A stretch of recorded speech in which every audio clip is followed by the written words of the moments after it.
आज पिंपळगाव बाळापूर येथील घरच्या घरी रामायण, घरच्या घरी रामकथा या उद्देशाच्या माध्यमातून आपण सर्वांना प्रभू रामचंद्राच्या रामचरित्रांचं या ठिकाणी रामनाम जपाचं या ठिकाणी साधन आपण करून दुसऱ्यांना सांगण्याचा प्रयत्न करत असतो।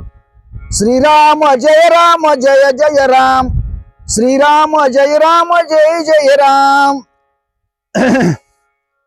निद्रा न लगे से जैसी, करीत से उठी बैसी, तव देखिले काळ नेमिसी, मग चरणाशी लागला।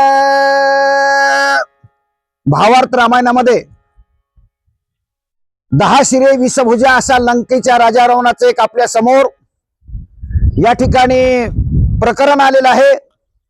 ज्याला 10 शिरे, ज्याला 20 भुजा आहेत, 1 लाख मुलं आहेत, 1.25 लाख मुलाचे मुलं आहेत आणि 80,000 बायका आहेत। असा लो लंकाधीश राजा रावण प्रभू रामचंद्राबरोबर विरोधाभासामध्ये गेल्यानंतर त्याच्या पत्नीचा अपहरण केल्यानंतर त्या राजा रावणाचे 1 लाख मुलं संपले, 1.25 लाख नातू संपले।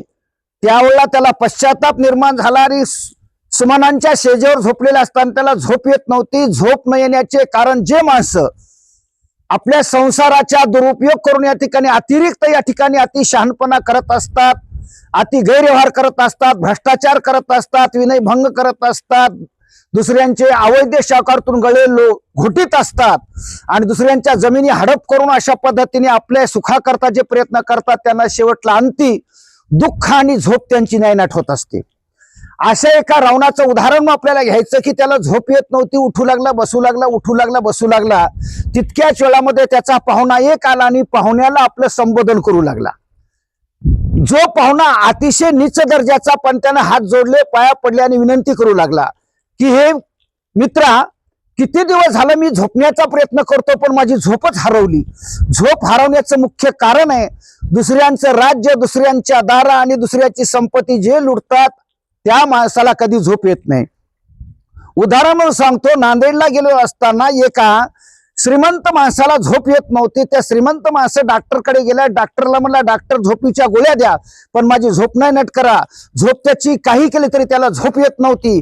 शेवटला त्यांनी विचार केला आणि डॉक्टरनं सांगितलं माझा विलास संपला, म्हणून तो एका मंत्रिकाकडे गेला आणि त्या महाराजानं सांगितलं तुला झोप जर घ्यायची असेल तर एका झोप येणाऱ्या माणसाचे कपडे घाल, म्हणून तो पहिला डॉक्टरकडे गेला। डॉक्टर मला इलाज सापडला, तुमचे मला कपडे द्या। डॉक्टर म्हणलं बा मला झोप येत नाही तर माझे कपडे देऊन उपयोग काय, आपण झोपवाला माणूस शोधू। डॉक्टर कलेक्टरकडे गेला, कलेक्टरला विचारलं कलेक्टर साहेब तुमचे कपडे द्या, मला झोप येण्याकरता। ते म्हणला रात्रंदिवस या फायली त्या फायली, त्याच्यातही मला झोप येत नाही।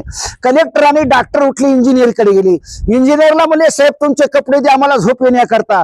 अरे ते म्हणला मला 24 तास झालं याच्या फायली त्याच्या फायली काय करता, मलाही झोप येत नाही। शेवटला डॉक्टर गेले, कलेक्टर गेले, इंजिनियर गेले, शेवटला अनेक या पद्धतीने मोठ्या मोठ्या लोकांकडे, मंत्र्याकडे गेले, मंत्र्याला झोप येईना। त्यावेळेला काही झोप येण्याकरता एका फिरत 14 जण उठले आणि शेतकऱ्याकडे गेले। शेतकऱ्याच्या अंगात कपडा नसताना त्यांनी निस धोत्रावर या ठिकाणी काम करत असताना 2-3 भाकरी चुरल्या, खाल्या, झोपी गेला। ते म्हणला महाराज तुमचे कपडे द्या, म्हणला मलाच कपडे देत नसले तुम्हाला कुठून द्या। शांत झोप लागायची असेल तर माणसाने इमान ईदद्वारे कष्ट करून मिळवलेली संपत्ती आणि कष्ट केलेली माणसाच्या व्यायामाचं शरीर माणसाला सुखानं झोप देत। माणसाला, श्रीमंत माणसाला कधी झोप येत नाही। याकरता माणसाने युक्त आहार विहार नेम इंद्रिय शिसार या पद्धतीने आपलं वर्तर करून आपण सुखाने आनंदाने कितीतरी आनंद या झोपडीत माझ्या असा आनंद आणि सुख सोयीनं झोप घेण्याचं एकमेव साधन म्हणजे भजन आणि या ठिकाणी माणसांनी केलेले कष्ट हे माणसाला सुखानं झोप घेतात। जय श्रीराम।